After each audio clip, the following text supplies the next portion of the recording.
강연을 맡게 된 카카오에 재직 중인 이다희라고 합니다. 이 사이드 프로젝트를 이제 할 때 제가 좀 도움이 됐던 진행 방식을 지금부터 한번 소개를 해드리려고 해요.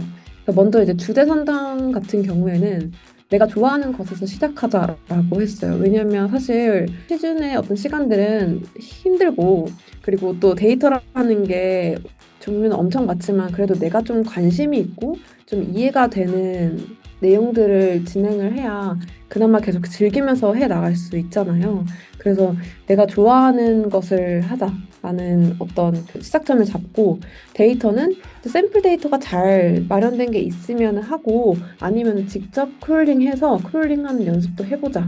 라고 했고 그다음에 분석할 때는 최대한 다양한 툴을 써보자. 난 지금까지는 뭐 태블밖에 안 해봤는데 뭐 R도 써보고 파이썬도 써보고 해가지고 최대한 다양한 툴을 익혀서 내 손에 내가 진짜 쓸 수 있다라는 어떤 말을 할 수 있을 정도로 해보자. 그다음에 공유인데요. 이렇게 다 진행했던 프로젝트는 그냥 나 혼자만 이렇게 갖고 있지 말고 최대한 뭐 블로그든 아니면 링크드인이든 아니면 인스타그램이든 뭐든 최대한 그 공유할 수 있는 플랫폼에는 노출을 해보자. 이렇게 생각을 하고 진행을 했습니다.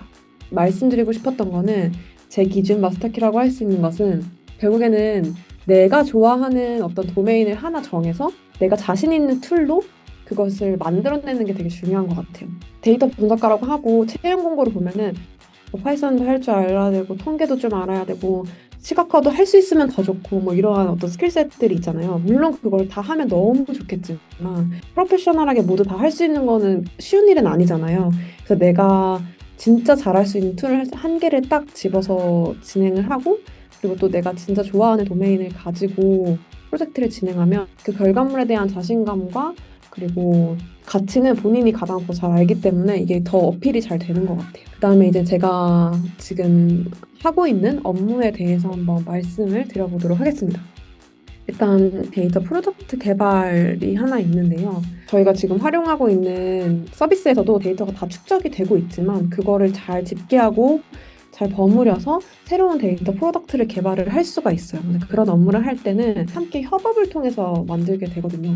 데이터 분석과 같은 경우에는 이 사업부에서는 이 지표가 필요하니까 이 지표를 만들기 위한 이 프로덕트가 필요해라는 의견을 줄 수 있는 역할을 해볼 수 있을 것 같고 그다음에 이제 데이터 사이언티스트는 그런 내용들을 듣고 그러면은 이 모델 기법이나 이러한 어떤 스킬을 활용을 해서 새로운 데이터를 만들어낼 수 있겠다라는 어떤 기술적인 도움을 줄 수 있을 것 같고 그다음에 데이터 엔지니어 같은 경우는 이런 업무들이 잘 진행이 되기 위해서 파이프라인을 쭉 개발하는 역할을 해줄 수 있을 것 같아요.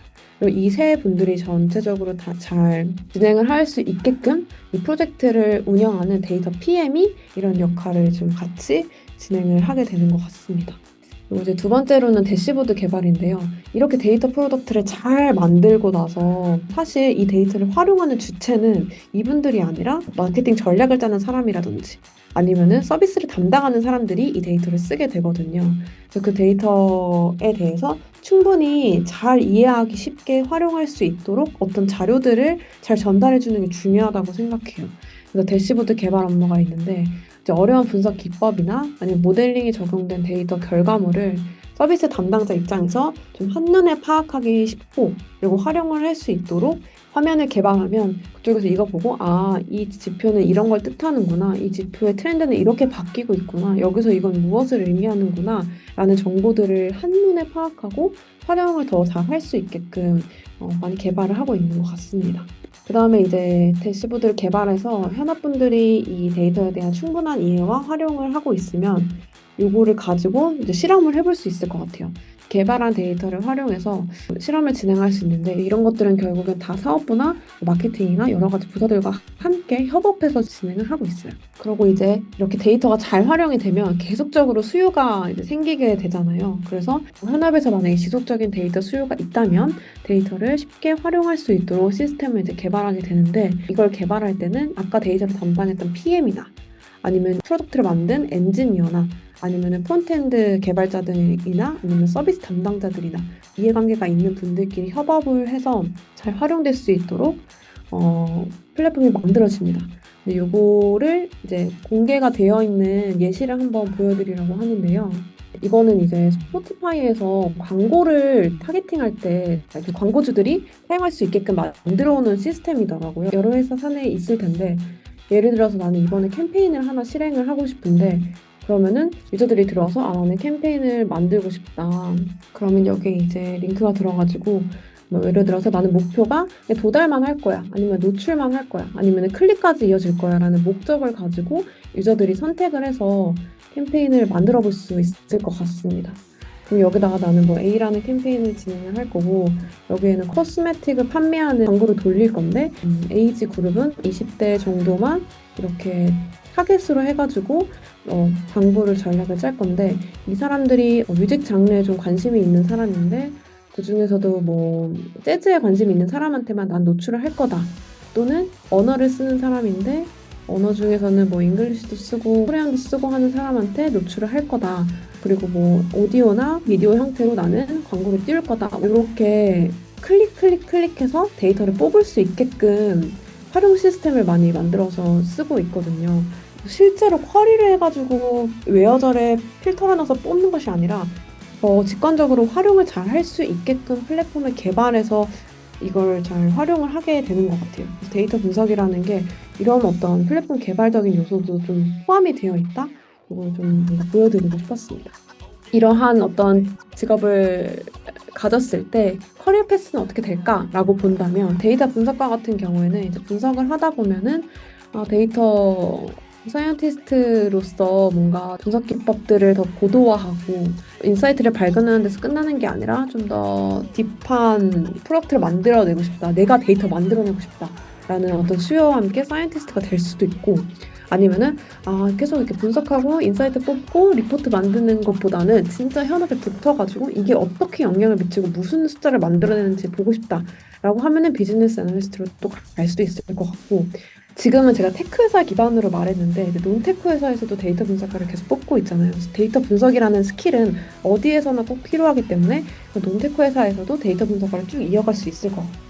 그래서 되게 다양한 방향으로 계속 바뀌고 진행을 할 수 있다라는 걸 좀 말씀을 드리고 싶었고 지금 여기 계신 분들이 뭐 데이터 관련된 전공일 수도 있고 부트캠프를 수강한 분들도 있을 거고 아니면 다른 경력을 가진 분들도 있을 것 같은데 내가 한 땀 한 땀 뭔가 이렇게 만들어낸 사이드 프로젝트는 어떤 경력보다 좀 더 큰 무기가 될 수 있는 것 같아요.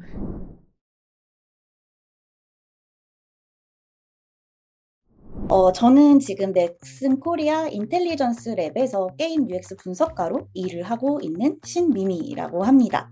좀 빅데이터 분석 역량을 좀 기르고 싶어가지고 이제 여러분들처럼 이제 퇴사 직후에 좀 패스트 캠퍼스 데이터 분석 부트캠프를 수료하였습니다. UX 분석가의 업무 과정 속에서 데이터들을 어떻게 다루고 있는지에 대한 이야기를 드려보도록 하겠습니다. 프로젝트 주제는 매번 달라지기는 하지만요. 오른쪽에 제시된 사이클이 매 프로젝트마다 동일하게 돌아간다라고 이해를 해주시면 좋을 것 같아요.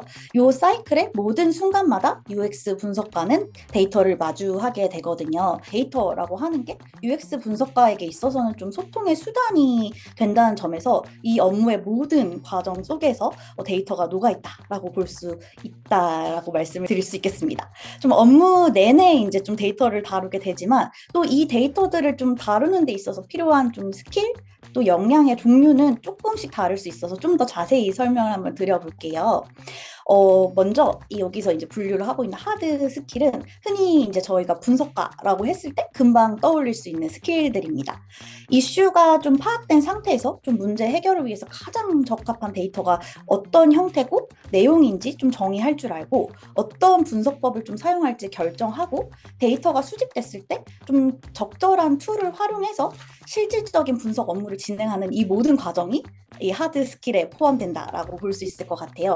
이 하드 스킬은 분석가로서의 좀 전문성이 드러나는 부분이기 때문에 분석가로 일하고 싶다면 반드시 이 분야에 대해서는 좀 지속적인 공부가 필요한 영역이라고 볼 수 있겠습니다. 현업에서도 이런 하드 스킬들을 지속적으로 좀 기르고 쌓아 나가기 위해서 개별적으로 공부를 하기도 하고 또 동료들하고도 함께 공부하는 시간들을 가지기도 합니다. 이 파이썬이나 SQL 같은 분석 툴들을 잘 활용하는 것도 굉장히 중요한 부분이기 때문에 특히 이제 뭐 취업 전이나 주니어 시기에 많이 연습을 해두는 것이 굉장히 좋습니다. 이런 뭐 각종 툴들을 자유자재로 좀 잘 활용할 줄 안다라고 하는 거는 굉장히 커다란 메리트이기 때문에 이 하드 스킬 상당히 중요하다라고 할 수 있고요. 다음으로는 이제 좀 잘 생각하기 어려운 스킬 중에 하나이기는 한데 이제 소프트 스킬입니다. 간단하게 말하자면은 좀 소통 역량이다라고 이제 줄여서 볼 수 있고요. 각각의 단계마다 또 소통 역량 중에서 좀 필요한 것들이 좀 다를 수가 있는데 좀 이슈를 파악을 한다라고 하는 단계에서는 분석 요청이 먼저 들어오는 경우가 많아요. 그래서 지금의 이슈에 대해서 좀 공식적으로 전달을 받는 자리가 바로 킥오프 미팅 자리입니다. 요 자리에서 이제 이분들이 분석 요청을 한 배경이나 의도에 대해서 잘 파악을 해놓고 있어야 이제 정확하게 그 당면에 있는 문제들을 해결할 분석법들을 이제 분석가로서 설계를 하고 수행할 수 있는 거거든요. 그리고 결과 전달 단계에서도 마찬가지로 내가 이제 분석을 마쳤으면은 분석 결과를 메일로 그냥 띡 보내고 끝나는 거는 아니에요. 실제로 이제 진행한 분석을 설명하는 자리를 좀 마련을 해가지고 그런 게 애프터 미팅을 진행을 하거나 좀 주요 의사결정권자분들에게 좀 알려가지고 이제 의사결정에 이제 도움이 되도록 하는 보고회에서도 분석가들이 참석을 해가지고 발표를 진행하기도 합니다. 그리고 이제 마지막으로 제가 데이터 기반의 의사결정의 시대에서 우리는 어떤 자세를 가져야 무사히 살아남을 수 있을 것인가에 대해서 말씀을 드리려고 하는데요. 가장 먼저 드리고 싶은 말은 이제 데이터보다는 좀 의사결정에 방점이 있음을 이해해 주셨으면 좋겠다입니다. 그 데이터를 분석하는 사람으로서 좀 이해를 하고 있어야 되는 가장 큰 부분은 그 데이터 기반 의사결정의 그 방점이 데이터에 찍힌 게 아니라 의사결정에 찍혀 있다는 사실이에요. 이제 의사결정에 영향을 미치는 요소에 데이터만 있는 것은 아니고 또 내가 분석을 해서 알려준 방향대로만 우리 조직의 여러 의사결정이 이루어져야만 하는 것은 아니다라는 점을 늘 염두에 두고 있어야 된다는 말입니다. 그리고 두 번째 살아남는 법은요. 내가 다루는 데이터의 종류에 한계를 두지 않으셨으면 좋겠다는 점이에요. UX 분석가라고 해서 무조건 설문 데이터만 다뤄야 되는 것도 아니고요. 데이터 분석가라고 해서 무조건 로그 데이터만 다뤄야 되는 것도 아닙니다. 좀 중요한 거는 데이터 분석을 통해서 우리가 최선의 결과 그리고 좋은 인사이트를 발굴해내는 것이겠죠. 그래서 여러 종류의 데이터들을 좀 함께 고려를 한다면 이 데이터들마다 각각의 이제 장단이 있고 서로 상호 보완하는 측면들이 있기 때문에 결국에는 시너지 효과를 낼 수 있다라는 점을 좀 기억해 주셨으면 좋겠습니다. 마지막으로 좀 분석 결과를 좀 잘 보여주는 방법에 대해서 늘 고민을 해야 한다는 점을 말씀드리고 싶었습니다. 결국 그 데이터가 드러내는 진실은 한 가지니까 분석 결과는 동일할 수 있어요. 근데 이거를 좀 어떻게 전달하는지에 따라서 이 분석 결과의 쓰임이 정말 확연하게 차이가 날 수 있습니다. 분석 결과만 도출한다고 업무가 끝나는 거는 아니라는 건데요. 좀 마무리를 위해서 조금 더 중요한 단계가 남아있다는 점을 늘 염두에 두셨으면 좋겠습니다. 오늘 캠프콘과 함께 한층 더 성장한 하루가 되셨기를 바랍니다. 캠프콘과 더불어 커리어를 업하실 수 있도록 저희는 총 8개의 분야에서 부트캠프 운영하고 있습니다. 취업 준비에 어려움을 겪는 분들이 계시다면 그리고 새로운 분야로 도전하고자 하는 의지가 있는 분들이라면 취업 전 협업 및 실무 경험을 쌓을 수 있는 부트캠프 추천드립니다.